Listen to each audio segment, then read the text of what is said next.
me feel so young. You make me feel so spring has sprung. And every time I see you grin, I'm such a happy individual. You make me feel so young as a bird in the springtime. You make me feel there are songs to be sung, bells to be rung, and a wonderful thing to be done. You make me feel so just like a kid again, like I did when spring had just begun.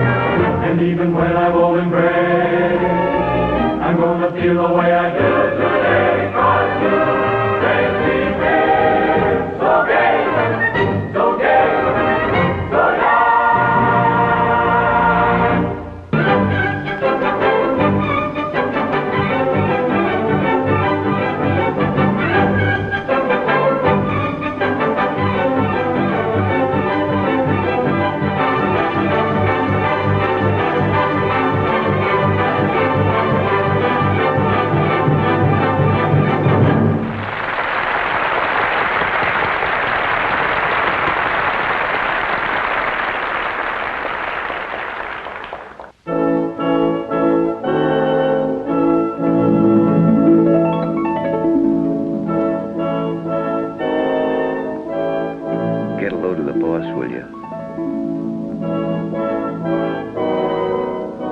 Patron of the arts. Shh.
Good evening, Alice. Gee, Mr. Hodges, you were swell. Thank you, my boy. Why didn't you tell us you were going to play a solo? Boy, when you stood up at that big orchestra, it gave me goose pimples all over just knowing you. Really? Well, it's nice of you to say so. Oh, that applause. Very gratifying. What'd the maestro think? He seemed impressed. Funny, he didn't look so happy to me, the way he kept looking around. Oh, why should he have been happy? Grandpa stole the show, didn't he? I'll say, and with nothing but a little old piccolo, too. You want to drive home with us, Grandpa? No, thank you. I prefer to stretch my legs. Oh, come on, Grandpa. We won't be doing anything up front except a little necking. Maybe you could pick up a few pointers. Young man, it may interest you to know that when I retired from that field some years ago, necking became a lost art. Good night. Good night.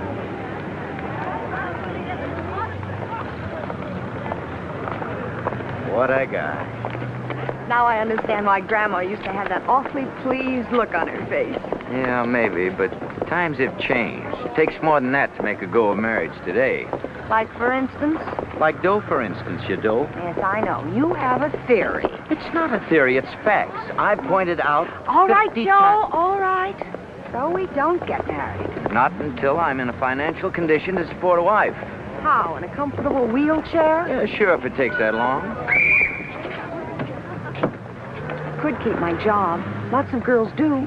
My dear girl, as I pointed out before, this world happens to be run on certain economic principles. But, Joe... Unless and until a man can take care of his own wife, how can he possibly succeed in the broader world of finance? World of finance, world of finance. Who cares about that? I want to get married. Can't you understand that? M-A-R-R-I-E-D. Just the same, we're not getting married until I'm assistant head of the personnel department. Oh, you economic pighead. Good night. Hey, where you going? Anywhere you're not.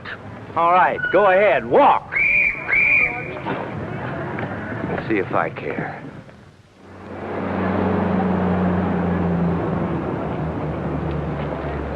You know I'm right about not getting married now, don't you, Grandpa? Young man, kindly do not address me by that loathsome word, Grandpa. I am not your paternal ancestor, and judging from Alice's remarks last night, I'm not likely to be any time soon, even by indirection. Hello, my boy. If you want my candid opinion, I don't believe the biological urge from which you both appear to be suffering so acutely gives a hoot whether you're assistant head of personnel or not.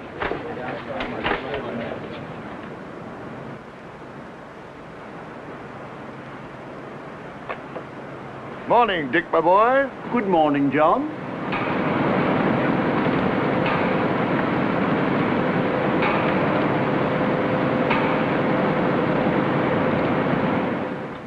Hodges, John R.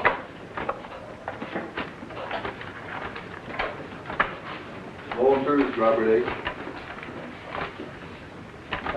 No. Marino, Joe. Oh, no. By the eternal no.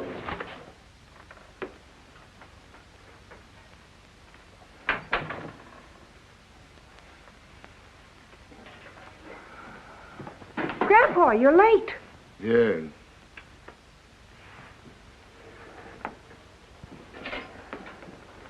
What kept you, Dad? Business. Well, for goodness sake, it's about time. Come on, everybody. I don't want to be out in that kitchen all night. You're usually the first one home, Grandpa. What you been doing with yourself? Playing the piccolo someplace? I had to see the shop foreman. I was fired today. You fired? Retired, I think they call it. What for? What have you done? Nothing, Della. Only it seems the policy of the company not to employ people over 65. Oh, Grandpa, I'm sorry. Thank you, my dear. How do you like that? Fired just because you're 65. Hey, you really 65, Grandpa? My, how time flies. Boy, has this been a wonderful day. First I get pains in the stomach. When I get home, I find my father's been fired. Well, eat your soup before it gets cold. I don't feel like soup. What's wrong with it? Not enough salt? Not enough salt, not enough anything. I tell you, if it rains tomorrow, I'll go nuts. Who said anything about rain? The weatherman? Yes, sir, that's all we need now. For it to rain and for me to catch pneumonia. Go on. How can you get pneumonia? You haven't even got a cold. Pneumonia happens to be an occupational disease with sign painters. Everybody knows that. You stand on a ladder painting names on store windows. It starts raining. You get wet. Along comes a breeze. There, you see what I mean? Pneumonia. Pneumonia just because you sneezed once, or... What's wrong with you? Cramps? Or don't you like my soup either? I assure you, my action has nothing to do with the quality of your food, Della. I'm just not hungry. So if you'll excuse me. Look, if certain people around here don't like the way I cook, just let them say so. After all, I would like to remind you that I was not raised to be a cook. I happen to be a singer, in case you've forgotten. Before I married your son, I never even had my hands in dishwater. Mother, nobody's talking about your cooking. No, but they're thinking about it. The first thing you know, somebody will remind me that I came from Brooklyn. But first, I would like to remind them that some of the finest people in the world have come from Brooklyn. Yes, and while we're on the subject, I would like to say that there is no telling how far I might have gone if I hadn't thrown away my career for the... Oh, for goodness sake. Now look what's happened. Poor Grandpa. No wonder I have any appetite left. First Grandpa gets fired, then you sneeze, then the piccolo. All we need around here is a great big shiny pipe organ.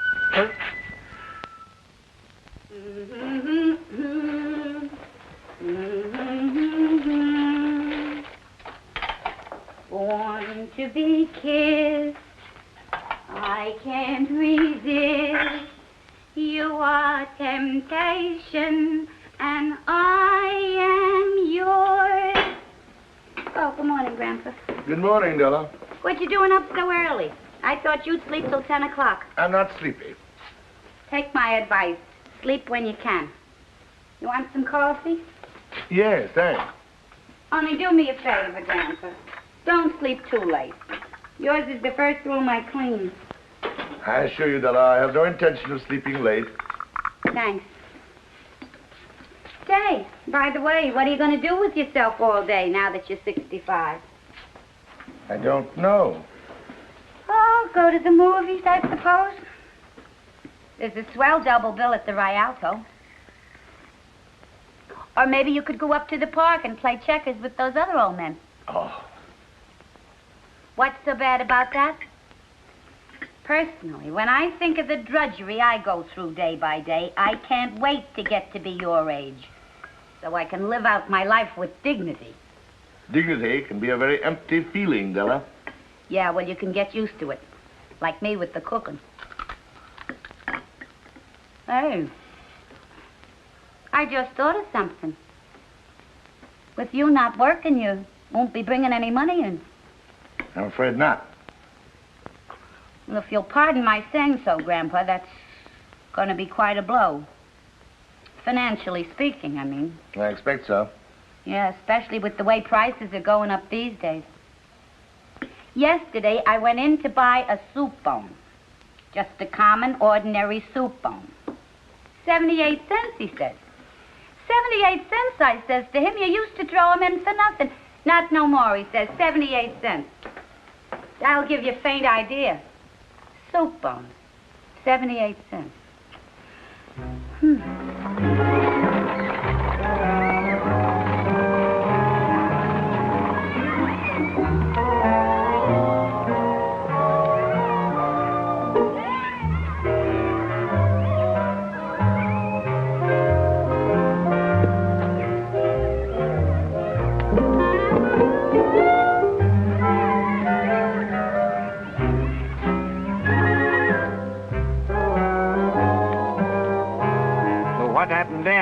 So what happened? So she picked up my hat and threw it at me. Hit you? Right in the mouth. Get out of the house, she yelled. I got enough to do without you getting in my way all the time. 20 years ago, I'd have thrown her out of the window for that. I'm a Hungarian. Consolidated Motors. Consolidated Motors? What's Consolidated Motors got to do with it? That's what I'd like to know. Listen, there's a public park. Never mind, don't answer. I'll find out myself.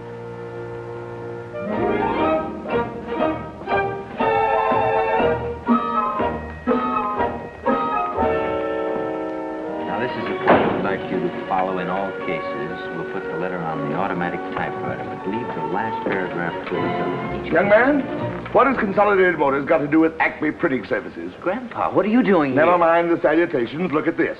It says I've been fired because it's the policy of Consolidated Motors and its subsidiaries not to hire men over 65. I want to know what in thunder Consolidated Motors has to do with it. Search me. Hey, Erickson. This is my girl's grandfather, Mr. Hodges. He'd like to know what Consolidated Motors has to do with our 65-year-old retirement rule. Why, it's really very simple, Mr. Hodges. If you just step this way for a moment. Pardon me.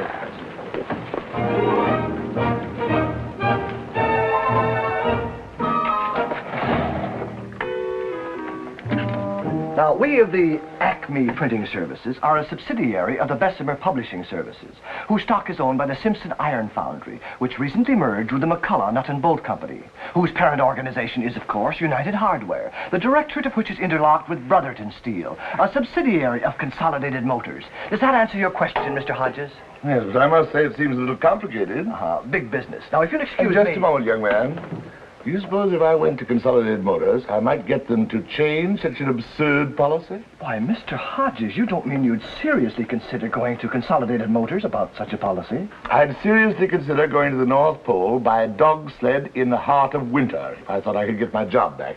Well, I certainly wouldn't advise a trip to Consolidated Motors, Mr. Hodges. Even if you got an appointment, which is very unlikely, I don't see how Consolidated Motors could change its whole employment policy involving several 100,000 people just to please you. Now, wait a minute, Erickson. Maybe you could just write a letter to the president of Consolidated Motors. Tell him how you feel. Tell him that you... What's his name? Whose name? The president of Consolidated Motors. I don't know, Sloan, Stone, Ross... Do you know, Mr. Erickson? No, but I'll find out.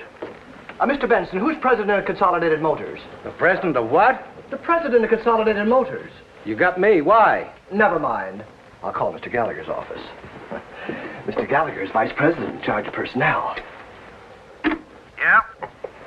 Pardon me, Mr. Gallagher. Erickson speaking.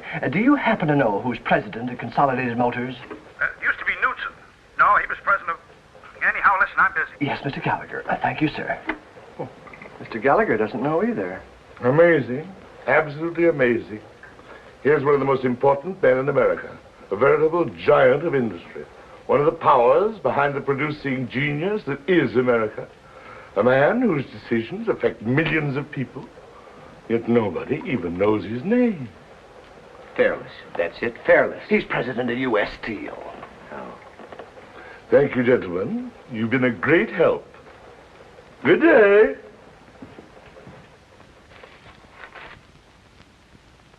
Here it is. I found it. Consolidated Motors. Look, Harold P. Cleveland, president. Congratulations, miss. Whether you're aware of it or not, you have just solved one of the great mysteries of the age.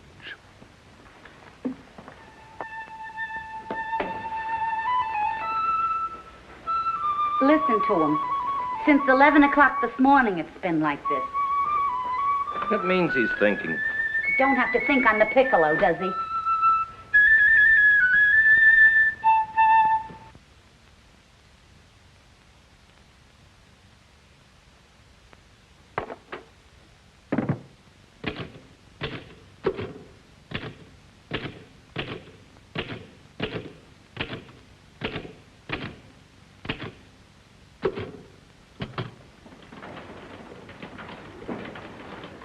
Good morning, Mr. McKinley. Good morning, Harriet.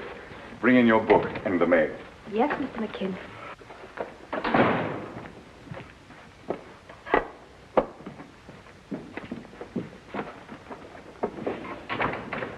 Well, what have we got for today? 11 o'clock appointment with Mr. Gallagher, personnel. 1 o'clock luncheon with the representative of the Blakeboro Paper Company. I'd like some coffee, dear. Yes, Mr. McKinley. Then there's your tailor, the barber, the man about those shirts you ordered, and don't forget your pills. What the devil is this? I don't know, sir. I didn't have time to open it. Yes, Mr. McKinley? Listen, Gallagher. I just got a letter from the executive secretary of Consolidated Motors advising me that Harold P. Cleveland, president of Consolidated Motors, will be in town Tuesday. Will I please show him every possible courtesy? Now, what the devil is this all about? I don't know. Beats me. Get Herbert in New York. Well, if you don't mind, I don't like it. What the devil does the president of Consolidated Motors want to come around here for? Maybe he's just passing through. Okay, but I wish you'd please tell me what the devil this is all about. We ever heard of this bird before? Not that I recall. Hello, Mr. Herbert. Just a moment. Mr. McKinley calling. Hello, Herbert. Listen, I just got a letter saying the president of Consolidated Motors is coming up here to inspect my plant next week. I'd like to know why all of a sudden is Consolidated Motors fishing around my place. Well, maybe it is just a goodwill tour, but I don't like goodwill tours, so do me a favor. Get a hold of whoever you can and find out if there's been a change in Consolidated Motors' policy toward its subsidiaries. Maybe they've decided to quit printing, make more cars or something. Okay, call me back. I want every executive in the conference room at 10:30, and cancel Gallagher. Yes, Mr. McKinley. Send off 3 copies of this as soon as you can. Yes, Mr. McKinley. Listen, gentlemen, the president of Consolidated Motors is coming here next Tuesday to inspect our plant personally. I don't mind telling you I don't like a lot of big shots sticking their noses in my business. How do we know they haven't decided to convert this place into an assembly line for automobiles or washing machines? And remember, you fellas are in this just as deep as I am. Your very jobs may depend upon it. As I see it, our only hope is to make a good impression. I'd like to see some drawn looks on your faces, as if you'd been working overtime for months, and I'd like to see this place really humming. That's all. Gallagher, how about that trouble we've been having with the bookbinders local? Oh, we've got at least a month before any decisive action will be taken on that, Mr. McKinley. Well, never mind how much time we've got. I'd like to strike a note of accord in time for the inspection. Give an impression of a smoothly functioning factory full of happy employees. Now, what do they want? Another restroom on the 2nd floor. Okay, get it installed immediately. I'm not letting our relations with Consolidated Motors be disrupted over some bookbinder's comfort. Harriet, who's head of the program committee at the Chamber of Commerce? Arnold Willoughby. I want to talk to him on the phone. Oh, but then get my wife, dear.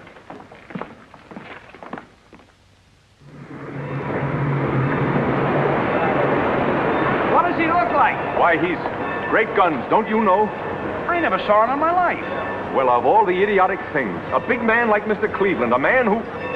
the president of Consolidated Motors.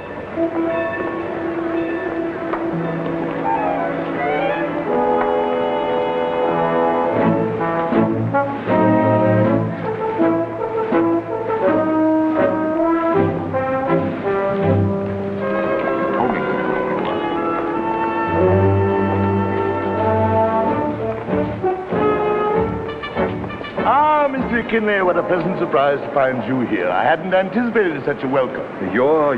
Cleveland. Harold P. Cleveland. Well, how do you do, Mr. Cleveland? This is indeed a great honor. Thank you. May I present my associate? Oh, I recognize Mr. Saltonstall and Mr. Gallagher, too. Delighted to see you, gentlemen. How did you know? But I make it a practice to familiarize myself with all my associates and employees. Shall we go? Yes, of course. My car's outside. Take Mr. Cleveland's briefcase. Yes. Oh, no, thank you. I can manage myself.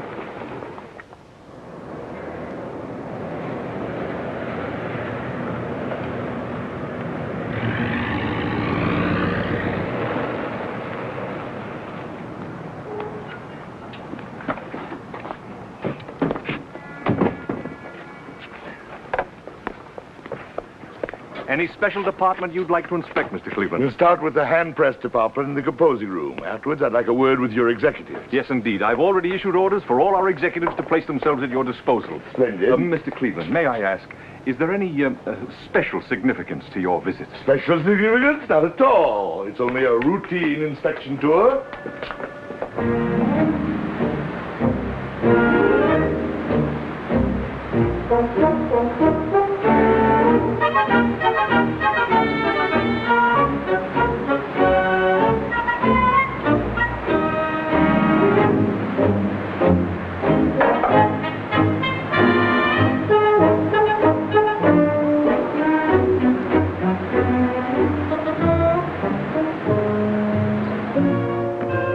That about covers it, Mr. Cleveland, unless, of course, you'd be interested in inspecting our personnel department. I think I've seen all that's necessary.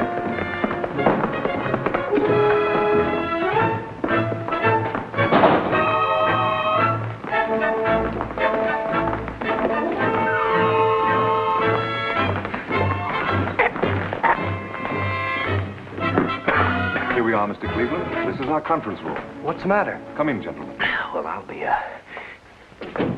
Do you know who that was? Well, sure, the president of Consolidated Motors. The president of Consolidated Motors, my hind foot. That was John Hodges. Who? John Hodges of our hand press department. My girl's grandfather. Your girl's what? Grandfather. Didn't you see him wink at me? Why, certainly not. What are you talking about? About John Hodges. You know, the old guy who came in the other day and asked us the name of the president of Consolidated Motors. Yes, but what about him? That's him in there. Only everybody thinks he's the president of Consolidated Motors.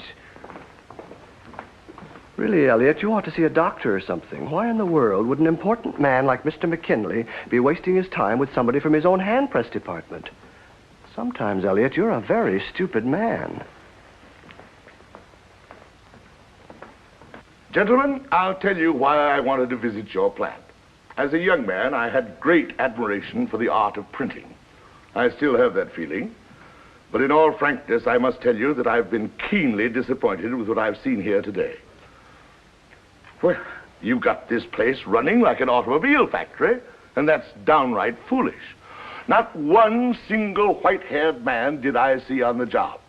Where, I ask myself, where are those men? Those artisans? Yes, those artists whose love of their craft has been handed down from generation to generation. Got that, Harriet? Yes, sir. Now, I know it's the policy of Consolidated Motors not to hire people 65 years of age or over.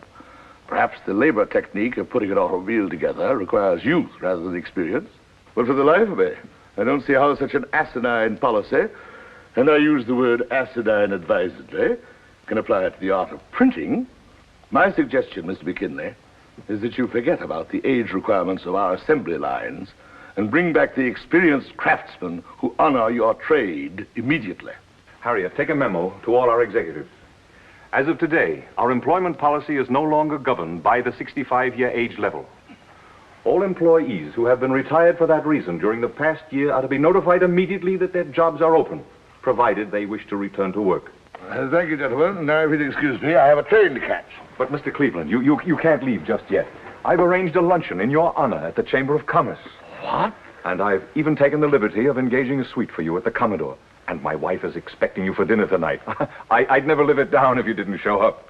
Well, in that case, why not? Thank you, Mr. Cleveland. This way, please. Pardon me, Mr. Cleveland, but wouldn't you like me to send you a copy of your speech? Oh, thank you, young lady. I don't think it's necessary. I'm sure my suggestions are going to be carried out. Oh, yes, indeed, Mr. Cleveland. Well, anyhow, Mr. Cleveland, I want you to know I think your speech was grand. I felt real honored just to hear it. Oh, no, my dear. It's I who've been honored. Good day. For men of mature experience. Is he still in there? Who? John, I mean, Mr. Cleveland. Yes, he's speaking now. Wait a minute, you can't go in, only members. But I gotta go in. I gotta find out if he's... I'll get this to the But you can't. Today, I hear a great deal of talk in this country about the dangers of inflation, which may lead to another economic depression. In a society as complicated and delicate as ours, we must leave no stone unturned in our search for stability. And in these old and expert men of 65 and over, there is a great fund of stability.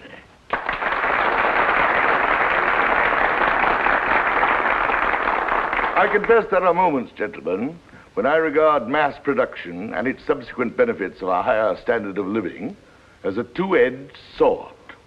What are we sacrificing in this frantic chase for comfort?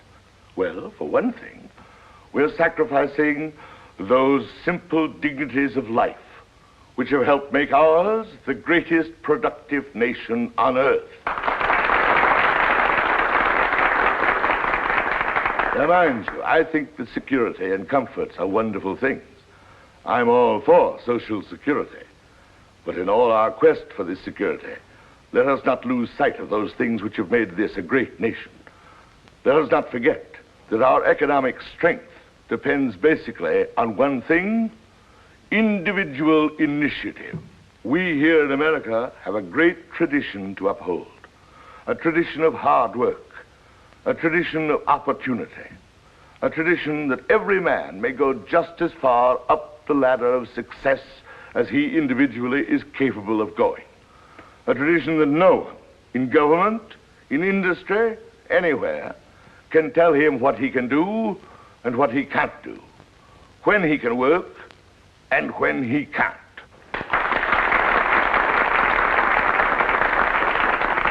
In all earnestness, I tell you, gentlemen, that just so long as our workers can go to their jobs with the same fervor and self-respect that they go to their wives, will we be able to fight off the threats of inflation and avoid the pitfalls of depression. I thank you.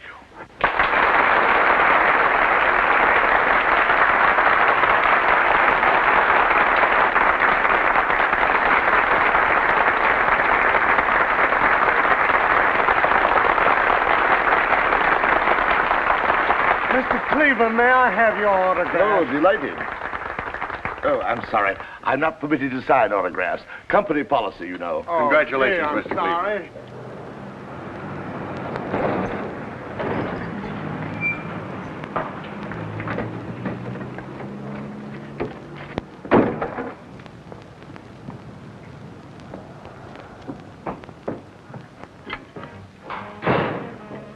Oh, it's about time. Oh, it's you. Where is he? Where's who? Mr. Hodges, your grandfather. Oh, why? Look at this. C.M. Prexy says human dignity will beat inflation. What's that got to do with us? Look at it. Look at it good. Whose picture's that? Says he's Prexy as CM, whatever that means. That's what it says, but it's him, Mr. Hodges. Your old man. Does? Oh, you're crazy.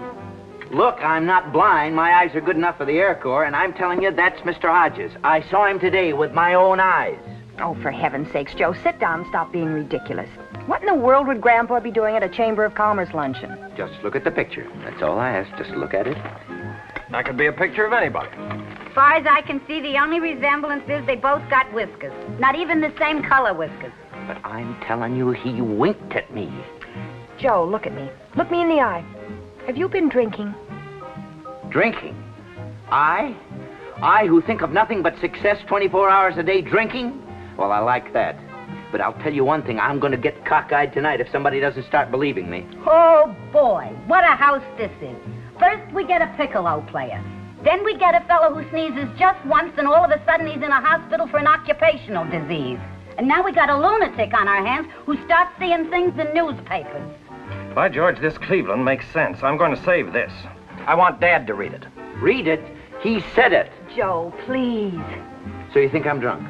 Well, what else am I to think when you come bursting in here screaming that Grandpa is president of Consolidated Motors? Okay, I'm a liar. I'm drunk. I don't know what I'm saying. But I'm telling you, I saw him today, and he winked at me. Good evening, everybody. There's good news tonight. This afternoon, Harold P. Cleveland, president of Consolidated Motors, offered a confused world the best recipe to beat inflation and continue prosperity that this commentator has heard. Yes, sir. Winked at me. Have you already mixed the martinis? Yes, madam. My husband likes them very dry. I understand, madam. He also likes them served immediately after he comes in. Yes, madam. Well, that may be he now. The wife should be ringing the bell. Shall I go and see, madam? Please. Willie. Huh? Turn that thing off. Okay. Good evening. Good evening. Who should I say is calling, sir? Me. Mr. McKinley. I live here. I beg your pardon, sir. You'll find Mrs. McKinley in the drawing room. New butler. I tell you, the servant problem Yes, today. I know. I've been having trouble with my cook lately, too. Lucille, this is Mr. Cleveland. Mr. Cleveland, my wife. How do you do, Mr. Cleveland? It was nice of you to come. Thank you. It was nice of you to have me. Come on, meet him, but listen. Do me a favor just for tonight and spare us any of your political philosophy. Okay. Mr. Cleveland, this is our son, Willie. Good evening, young man. Hello, Mr. Cleveland.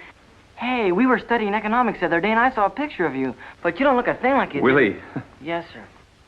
My husband likes martinis, Mr. Cleveland, but if you prefer something else... Not at all. My favorite beverage. These dry? Yes, Louis. Very dry. 4-1, sir. Here's to Consolidated Motors. Thank you. But if you don't mind, I'd rather drink to a lovely lady.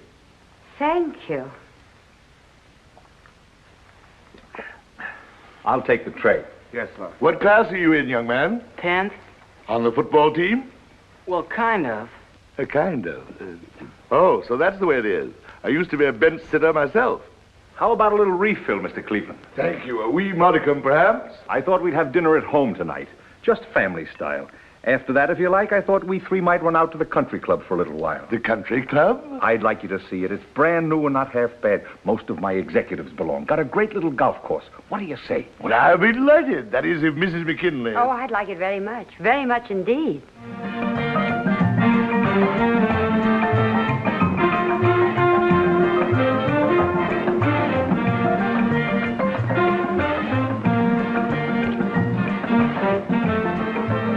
By Jove, I want to dance. I haven't danced in 25 years at least, and suddenly I want to dance. May I have this dance? Of course. You mind? Not at all. Go right ahead.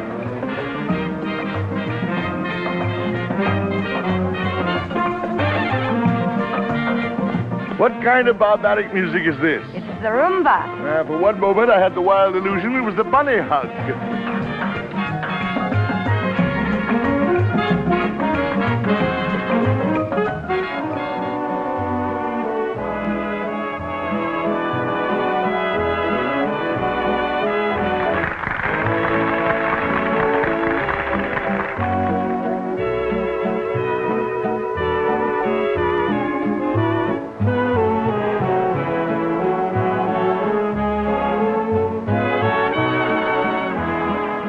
Get out of here. Why? We just got here. Look, Mr. McKinley. Mr. McKinley.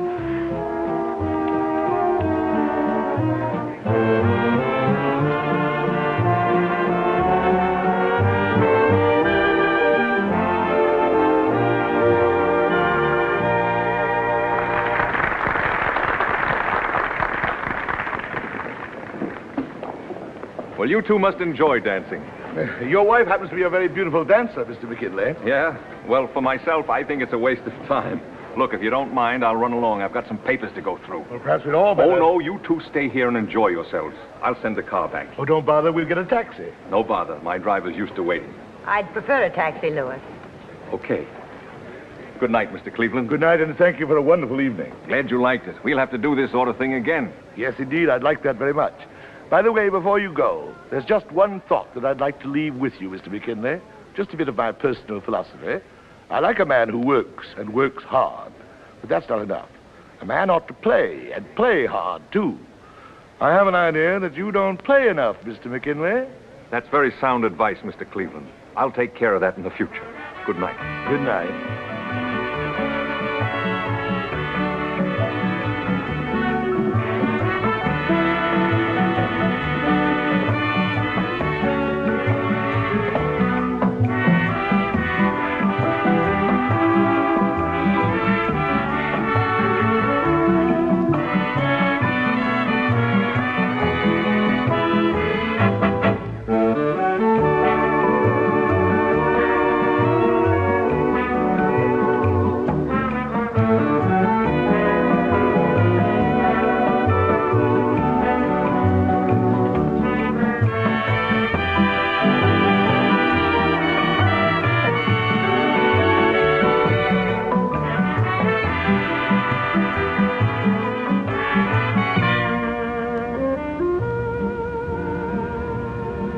Do you mind if we get out here? It's only a little way, but I can't bear to go in yet. Pull up here. We'll walk the rest of the way.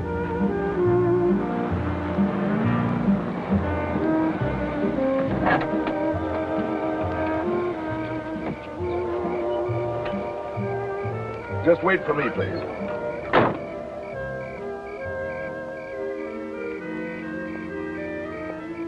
You think I'm silly, don't you? On the contrary, I think it was a charming idea. You'll never know how much this evening has meant to me. You don't go dancing often, I take it. I never go dancing. Do you and your wife? My wife died 25 years ago. Oh. That's why you said you hadn't danced in 25 years at least. I haven't done much of anything since then except work. You loved her very much, of course. Of course. People don't love each other like that anymore. No. Life's become too complicated. Young men these days are afraid to marry until they can offer their wives all the frills of security and comfort. I don't think it was that way with us. I loved my wife, and I loved my work. Life somehow just went on with a sort of simple grace.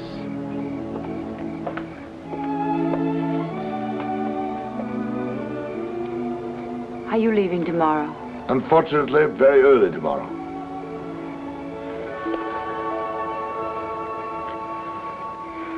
Sorry, I don't know what's the matter with me.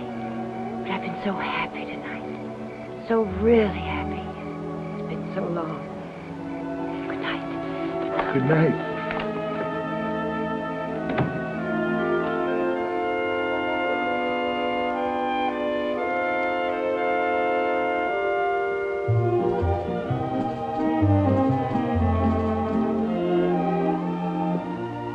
Listen, don't give me that he wanted to talk business routine.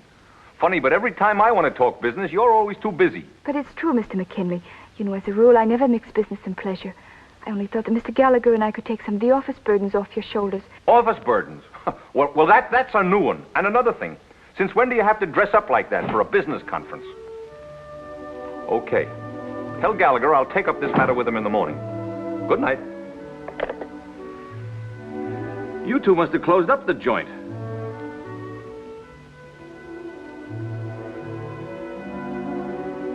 By George, you're really a good-looking woman, Lucille. And did he go for you? Couldn't take his eyes off you. What did you do after I left? Louis, I want a divorce. What? Do you love me, Louis? What the devil has that got to do with it? Answer me. Do you? Well, how do you like that? She meets a guy one night, and right away she starts yapping about, do I love her? What's the matter? Isn't my money good enough for you anymore? Haven't I supported you in the style to which you're accustomed? Yeah, and your whole family, too, for 20 years. You don't understand. You've never understood. Oh, yes, I do. I understand, all right. It's you that's cockeyed, but you're not going to get away with it. So you might as well get any tomfool ideas about divorce right out of your head. Please. Let's don't argue about it. We've been married 20 years. Sounds kind of silly to be talking this way after 20 years, doesn't it? I'm sorry it's turned out so badly. But I've been so miserable. Not so fast. I want to know what happened tonight. I told you nothing happened. Don't give me that. What happened? It's just that tonight, for the first time in years, I've known what it's like to be admired and respected, to be treated the way a woman wants to be treated. I know you think it's silly, but it's true. Just once more before I turn the corner, I want to know what love is. Well, that's just great. That's just wonderful. You know a man 20 minutes, and it's love and bloom. Oh, I realize I'll probably never see him again. But I can go on the rest of my life just dreaming about tonight. Well, how do you like that? We've been married 20 years, and now you're in love.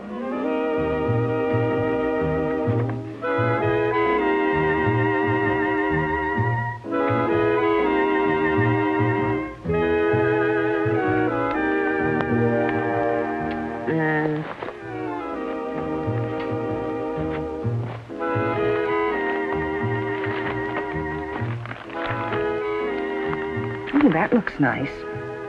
Only $20 down.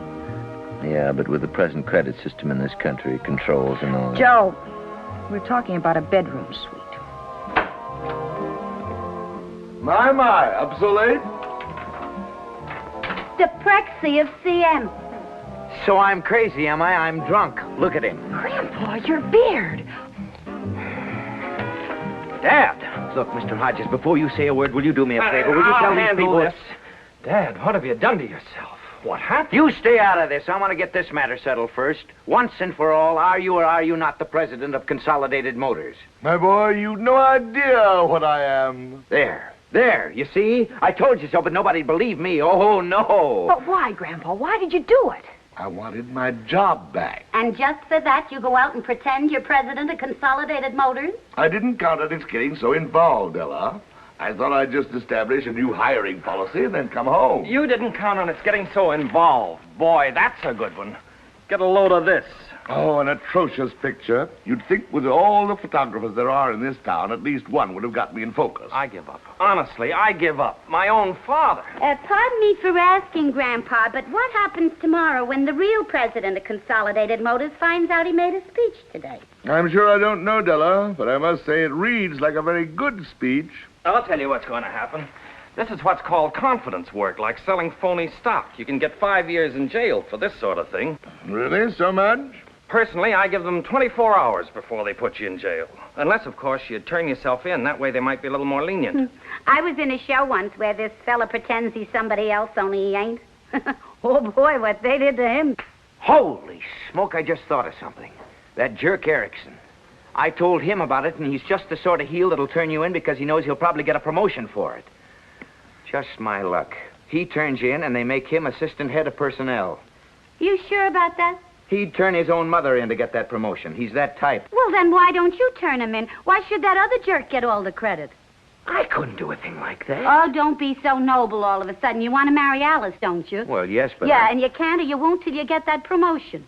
No, but There's that's... no buts about it. This is your big chance. I can't do a thing like that, Mrs. Hodges. Why, if it weren't for him, I'd never even have known Alice. Somebody's going to turn him in. Not me. Listen, Grandpa, will you tell Rover Boy here that he ain't putting you behind the 8 ball if he turns you in? Joe's of age. He can make his own decisions. I've already made my decision. I'm not going to do it. Well, for goodness sake, why not? You've all accused me of being just a man of facts and figures and economics. Well, you're wrong. I'm also a man of heart and blood and soul. And I'm not going to do it. I've got principles. Joe. Well, how do you like that? After all the time he spent hanging around this house, all of a sudden he's got principles. Good night, all. You're really a wonderful person, Joe. Oh, she was nuts, even if she is your mother. In this awful world where everybody's cutting everybody else's throat, you still have some decency left. I'm proud of you, Joe. Oh. You have real dignity. Yeah? I love you, Joe.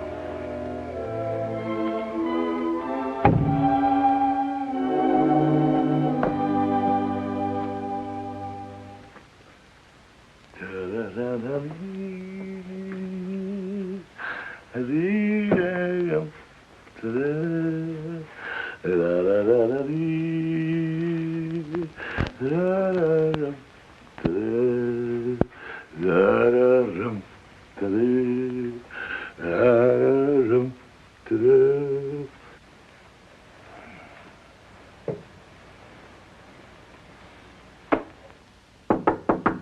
in. Grandpa, I just made a wonderful discovery. Really? I've just realized that you're a great man. Ha ha! I guess I'm beginning to grow up at last, Grandpa, to understand things. What kind of things, my dear? Dignity. That's the word, dignity. All of a sudden, it came to me like a flash of lightning that there's nothing so important as a person's own dignity. It's more important than maintaining a high standard of living or even being assistant to the head of some old department. And that's what this was all about, wasn't it? You were fighting for your dignity, the dignity of your work. And for that, you were willing to take on the whole complex world. I think you're a wonderful man, Grandpa. Thank you, my dear. Good night. Good night.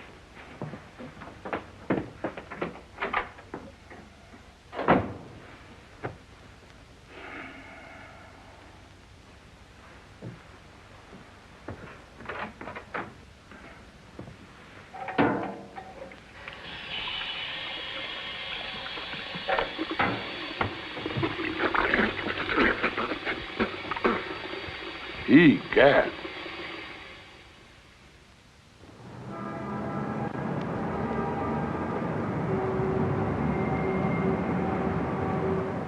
In our time, we have grown accustomed to the machine age and its coldness. Mr. Cleveland's fine speech has given us a new realization of honor and humanity, as well as a truer understanding of the individual's place in our American culture.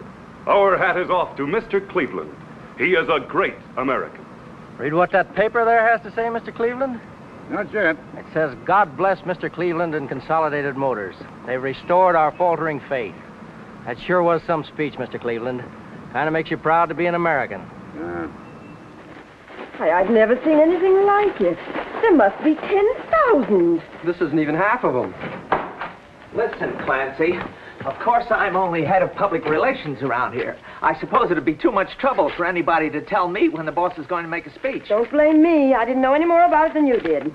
He told me he was going to the ball game yesterday afternoon. What a speech. This will sell 1 million cars. And look what's happened to the market. Opened 2 points up straight across the board. Seen this? That's cute. Yes, sir. I bet the rest of the industry's tearing their hair out right now. Still, there's something fishy about all this. Unless I'm out of my mind, I was having luncheon with Mr. Cleveland at the Plaza at 1 o'clock yesterday. Oh, now take it easy, Bill. You better lay off that hooch. That's when he was making this speech. Well, maybe 1:15, 1:30, but I know it was yesterday. Hey, Harold, what's the big idea? Set up a special meeting of the executive committee in my office at 11 o'clock and get my lawyers.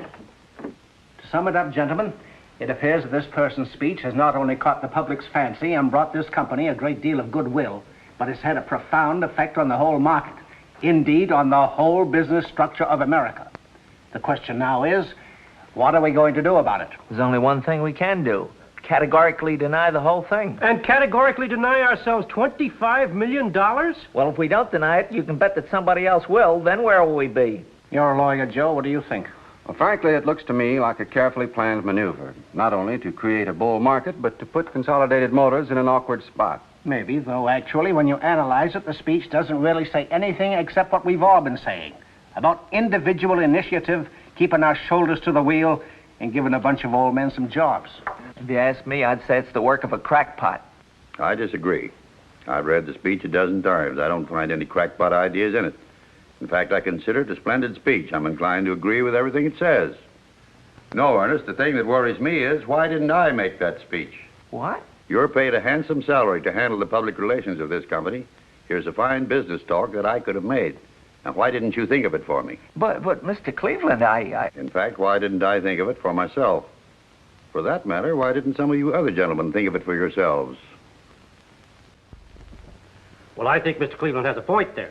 Now, my suggestion is that for the time being, at least until we can make an investigation... I've already taken steps to do that. Then I move we just sit tight. I second the motion. All in favor? Aye. Aye. Gentlemen, I know I don't have to caution anyone here that this is a matter of utmost secrecy. Good day.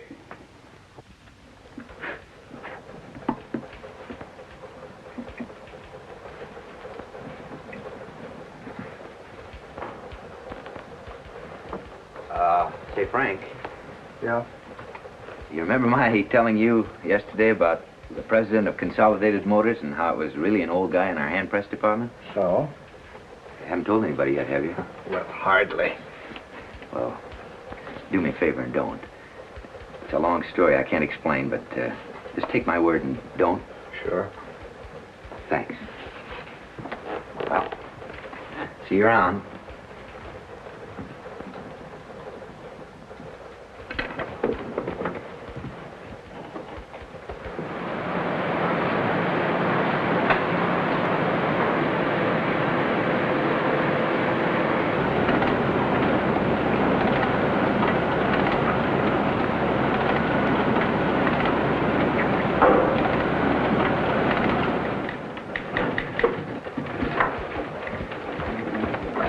Hold is best. Thank you. Come in.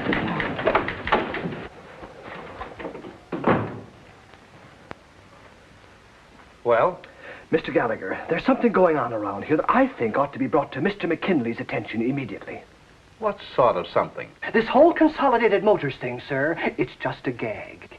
What whole Consolidated Motors thing? The man that was here yesterday inspecting the plant is not the president of Consolidated Motors. He's a printer in our hand press department. What's that you got behind your back, Erickson? Dirty pictures? Oh, no, sir.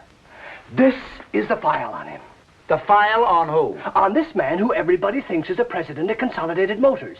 The one who made that speech at the Chamber of Commerce yesterday? Listen, are you drunk? Oh, no, sir. Well, then what's itching you? What are you driving at?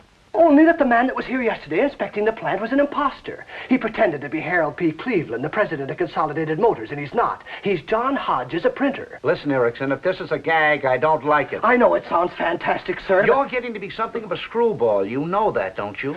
Me, sir? I've got to make my choice for a new assistant around here pretty soon, and I don't mind telling you, you're not giving me a very good impression. But it's not a gag, sir. It's true. Honest it is. What's true? The president of Consolidated Motors that was here yesterday was not the real president of Consolidated Motors. The real president is a man named Harold P. Cleveland. The man that was here yesterday is John Hodges, who works in our hand press department. All you have to do is look at his picture right here in the file, sir. Never mind the file. Now, let me get this straight. You say the whole world thinks the man who inspected our plant yesterday was the president of Consolidated Motors. Is that it? Yes, sir. And then he made the speech at the Chamber of Commerce. Mr. McKinley thinks he was the president of Consolidated Motors. The papers think so. The Chamber of Commerce thinks so, but you don't. You think he's a measly little printer in our hand press department. I'm sorry if you refuse to believe me, Mr. Gallagher. Don't be silly, Erickson. Of course I believe you. And by the way, my name isn't Gallagher. I'm Harry Truman, President of the United States. And you're not Erickson. You're Princess Elizabeth's baby, Bonnie Prince Charlie, remember? But, Mr. Gallagher... Get out of here. And the next time you come in with one of your fool stories, I'll have you locked up in a padded cell. Now, get out!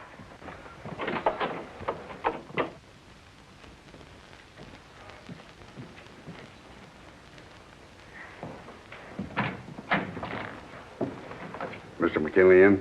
Who's calling, please? Kleinbaum's the name. Mr. Rigel. Mr. McKinley's in conference. Perhaps if I could help you. I hear you had quite a bit of excitement around here yesterday. Excitement? What kind of excitement? With Mr. Cleveland, I mean. Oh, yes, of course. Mr. Cleveland. Did you meet him, miss? Meet him? I took dictation from him. Yeah? I'll tell you what, she sent us. Just a moment.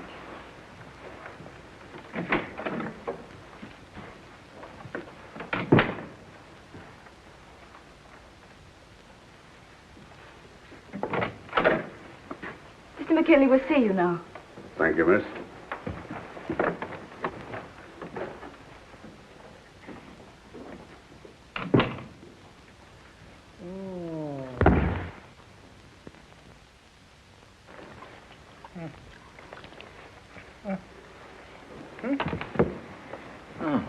How do you feel? Oh, Here, take a swallow of this.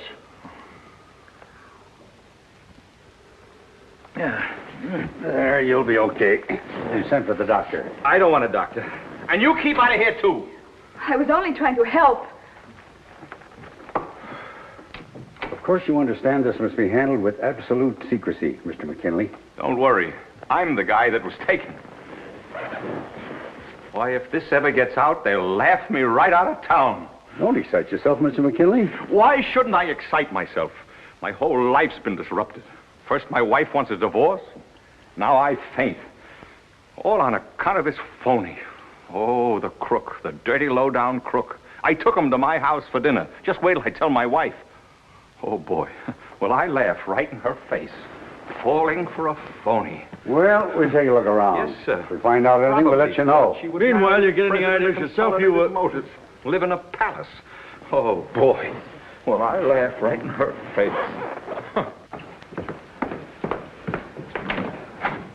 I've got to see Mr. McKinley right away. It's a matter of life and death. What's the name? Mr. Erickson of the Personnel Department. Personnel. Mr. Gallagher's department? That's right, and please hurry. Mr. McKinley's very busy. He can't see anyone. I think Mr. McKinley would rather have things go right along as usual, miss.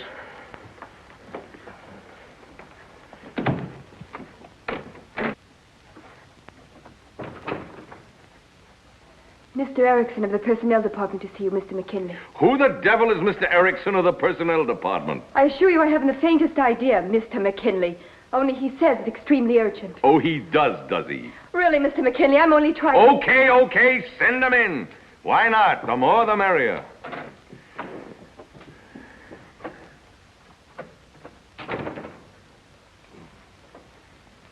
Well? Mr. McKinley, I have reason to believe that the man who was here yesterday, posing as the president of Consolidated Motors, was really an imposter. How would you like to be fired? Sir? Listen, you half-wit. If you dare breathe another word of what you've just said to me to a single soul, I'll have you thrown out of here on those pencil-striped pants of yours. Mr. McKinley, I have the man's file right here, his picture. Shut up and get out of here before I brain you. Yes, sir. Wait a minute. Yes, sir. Give me that file. Yes, sir. Mr. McKinley, control yourself. Go fry an egg. Well. Oh. Well, thank you.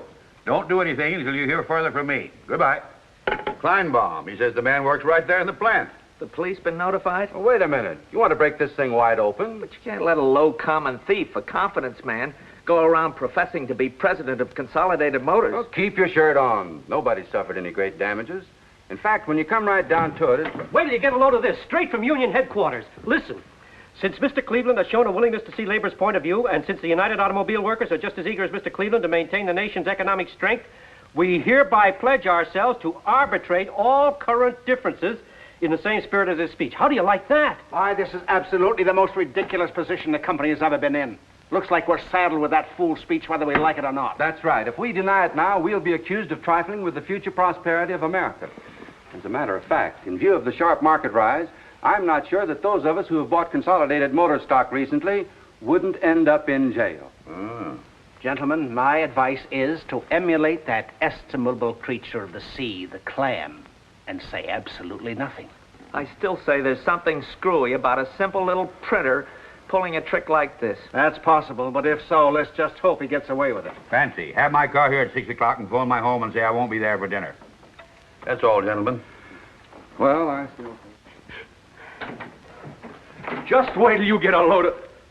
What the devil is this? It's the suitcase I bought 12 years ago when we were supposed to take that trip to Europe. What's it doing here? I'm going away. Listen, if you've got a fool notion like that, you better get it out of your head, because I got news for you. And you better get a good hold on the bed, because when you faint, I don't want you banging your head on the floor. What would you say if I told you we had a phony to dinner last night? A what? A phony. That bird's no more president of Consolidated Motors than I am. He's a crook, an imposter, but don't worry, I'll send him to jail if it's the last thing I do. Here's a whole record on him. Just look for yourself. Who is he? A printer. In my own hand press department. John Hodges. How do you like that? Why, I think it's wonderful. What? I said I think it's wonderful. Look, I'm in no mood for jokes. Now unpack that suitcase and come on down to dinner. But I won't be here for dinner. I'm leaving. Now listen, just because some measly $62 a week printer in my own factory dances the rumba. Last night, for the first time, he made me realize just how empty my life has been. And stop crying. You know I can't stand tears. Well, at least tell me, what have I done? You've killed my life for me, that's what you've done. You've never loved me, not for one moment. I'm 40 years old. 43. And I just can't go on being treated like a stick of furniture any longer. I've as much right to love as anybody, even if I am 40. What you said. Have you really been so miserable, Lucille? Well, I'm sorry if I've made life so unbearable for you. I didn't know I was doing it. Well, maybe it's not all your fault, Louis. You can't help being what you are. But you are what you are, and I can't stand it any longer. Who's going to tell Willie? I'll tell him. Lucille, this is a terrible thing that we're doing. I don't like divorce. I was brought up not to believe in divorce. We were married in the church, and there's something unholy about a divorce. I wish you'd weigh this decision carefully.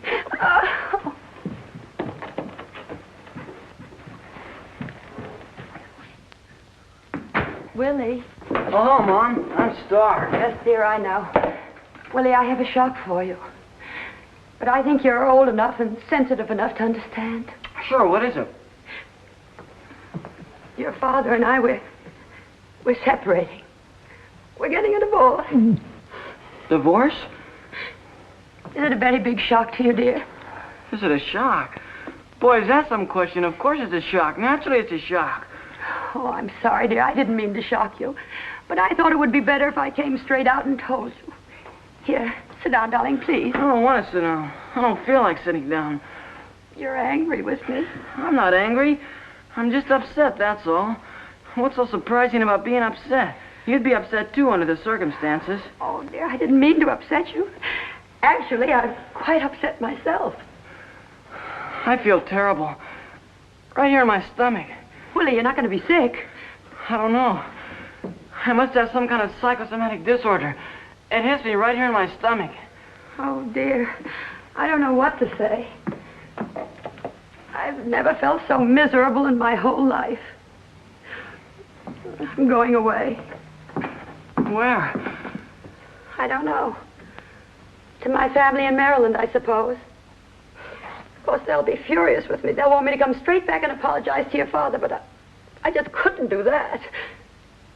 Oh.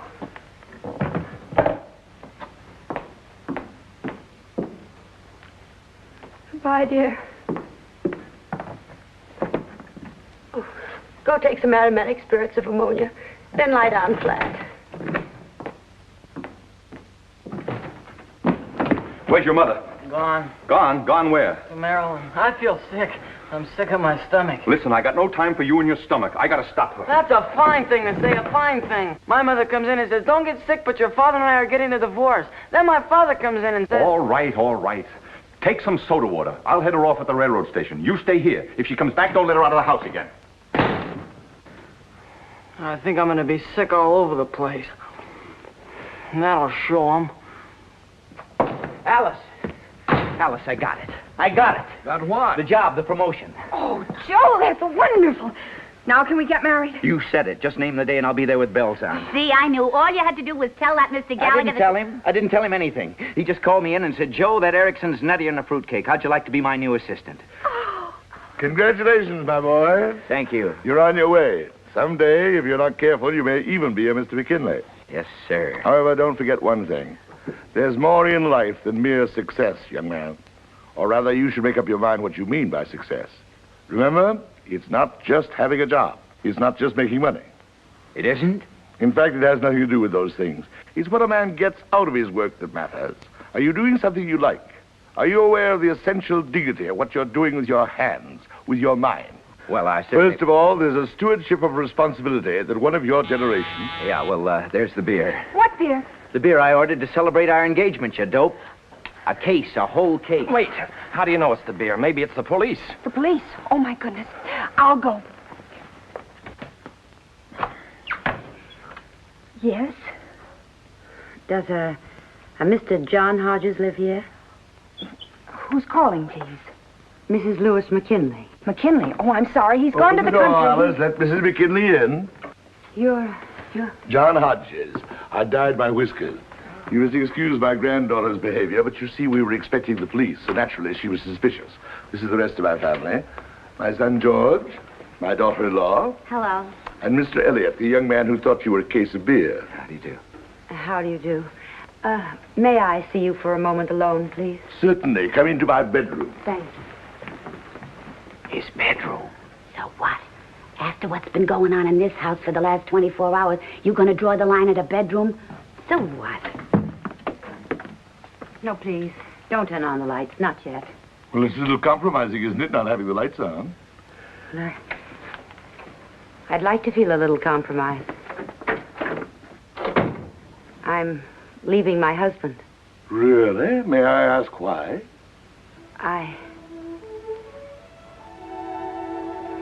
Well, I told him I was in love with you. With me? But that's ridiculous. You've only seen me once. That doesn't matter. I know you for what you are. A gallant and wonderful man who respects me and acts like a gentleman. Even if you are what my husband said you are, a phony. Did your husband say that? Oh, he said some terrible things about you. He said you're a crook and an imposter and he's going to put you in jail. But I don't care. I'll stand by you. I'll even go to court and testify for you. And you can testify for me. Mrs. McKinley, I'm going to turn on the lights. Oh, no, please. Not yet. Yes, Mrs. McKinley. Now, immediately. Mrs. McKinley, though I may be everything that your husband says I am, and everything that you believe me to be, I am emphatically not a correspondent in a divorce suit. Do I make myself clear? Then last night was just last night? Mrs. McKinley, you're a very handsome woman. You dance extremely well. You also have a gift for summing up a situation. Last night was simply last night. I'm sorry if my bluntness offends you, but I assure you I have no intention of coming to treat any man and his wife, especially one as impulsive as you are. Perhaps if I were 30 years younger... Oh, no, please. Don't blame yourself. I understand, and I deserve this. I guess I'm just a silly woman who's made quite a fool of herself. Though it pains me to say so, you are. My husband and I have been married for 20 years, and this is my first infidelity. You don't say. He married me because I was society, and I married him for his money. Not that I couldn't have fallen in love with him. He's not bad looking, you know. On the contrary. He has a certain vibrance. Oh, yes, I'd say he's full of vibrance. Sometimes there's something almost exciting about him. Only he's not in love with me. How can you be so sure? Well, at first I thought he might be in love with me. I can remember he used to kiss me with all the tenderness of a wild stallion? Then after a while, he never kissed me at all. Life was just a succession of fur coats and invitations to dinner. That's all I've been. An invitation to dinner. Mrs. McKinley, do you know what I think? I think you're in love with your husband. Me? I have an idea that if you were to kiss him once, just once, with all the tenderness of a wild mare? Mrs. McKinley, I think we both need some coffee. Let's get out of here. I knew this would come in handy. Here, hang on to that. Serviette? Hey, the beer. I'll get it. Yes? My name is Harold P. Cleveland. I'm looking for Mr. John Hodges. They're here. Who? Some man who says he's Harold P. Cleveland. The one with the black beard? That was Grandpa. Here, I'll handle this. You got a warrant? No. Nobody gets in here without a warrant. Who is it now? Some flatfoot pretending he's Harold P. Cleveland. Who does he think he's fooling? Anybody knows that Harold P. Cleveland wouldn't be coming here personally to make the arrest. Good evening, sir. You were looking for me? You're John Hodges? I am. I'm Harold P. Cleveland. How do you do, Mr. Cleveland? Won't you come in? Thank you. Mr. Cleveland, I'd like you to meet my son, George, my daughter-in-law, Della. Hello. Mrs. McKinley, my granddaughter, Alice, and her fiancé, Mr. Elliot. How do you do? We're celebrating their betrothal. Oh, congratulations. Take Mr. Cleveland's hat, Alice. Oh, no, thank you. I can only stay a moment. You're not Harold P. Cleveland. You can't fool us. But I am Harold P. Cleveland. If you don't believe me, my chauffeur is outside. Ask him. How do we know he's your chauffeur? Well, I don't usually carry much in my wallet. But here. Sorry I haven't my fingerprints. Well, what is it you want, Mr. Cleveland? I just wanted to meet Mr. Hodges, that's all. I'd like an explanation. I think I deserve an explanation. I agree, Mr. Cleveland. Would you step in here, please? I don't mind telling you, Mr. Hodges, you put Consolidated Motors in a highly ridiculous position with this escapade of yours. And while I'm told that technically you've committed no crime, I'd still like to know why you did it. Did I hear you say that I'd committed no crime? Probably not. At least that's what our lawyers say. And from the fees they get, they ought to know. Well, well, this is a pleasant surprise. My son here was sure that I'd go to jail for 5 years. Imagine that, George. No crime. What do you know? He really is the president of Consolidated Motors. He is? There's no doubt about it. Is that so? My, what a crazy evening this has been. First, my daughter gets engaged, and then the president of Consolidated Motors drops in. Joseph, get the president of Consolidated Motors a chair. I declare, when you stop to think of it, you know, nobody's going to believe me when I tell them. They're going to laugh right in my face. Somebody give him a piece of cake. Oh.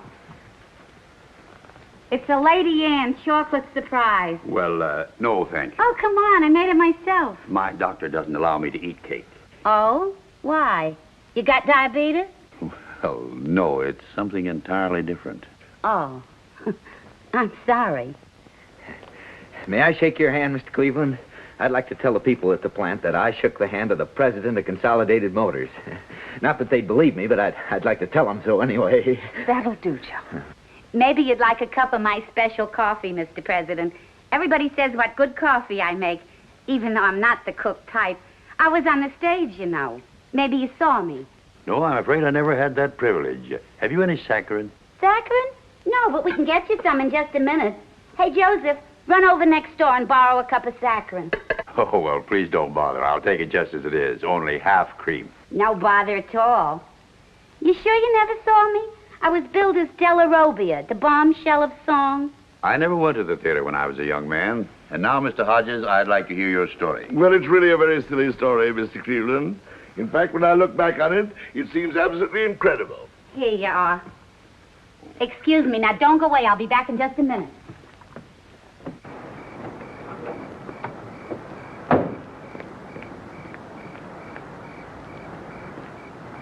Of course, going to the Chamber of Commerce was something I hadn't counted on. The beer.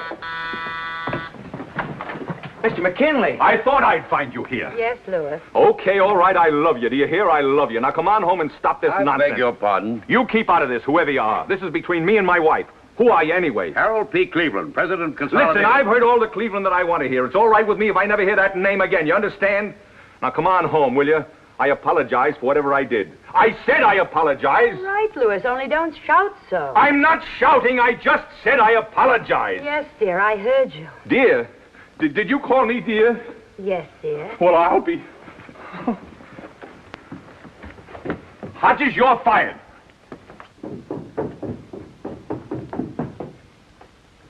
Grandpa. Grandpa? Oh, I beg your pardon.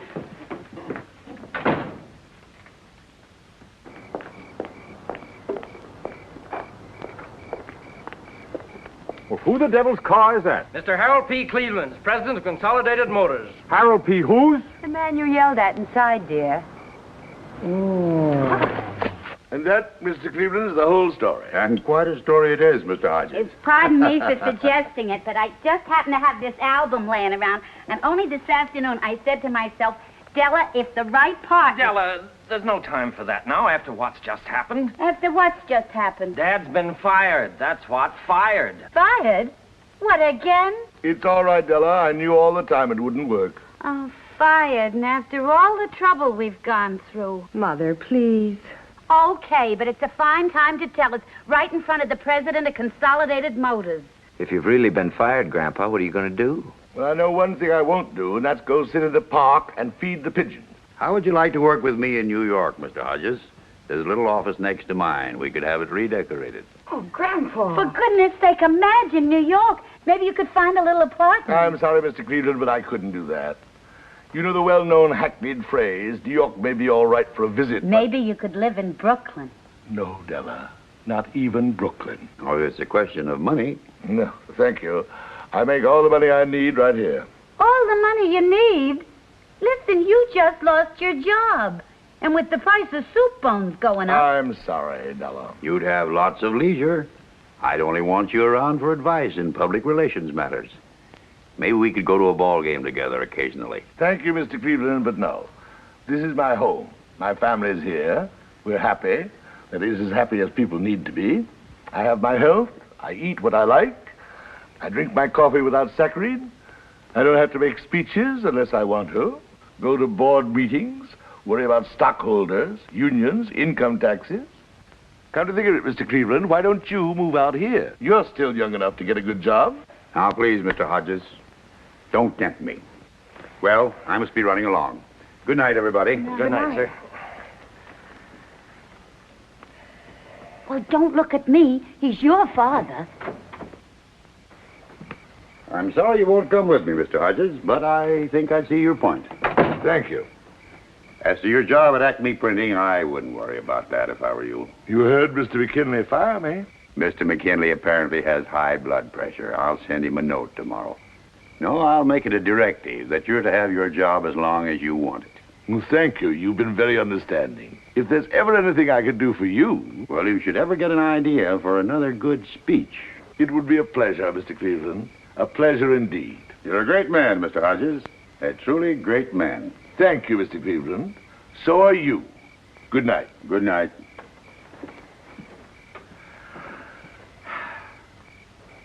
Da-da-da-da-dee-da-da-da. Da-da-da-da-dee-da-da-da. Da-da.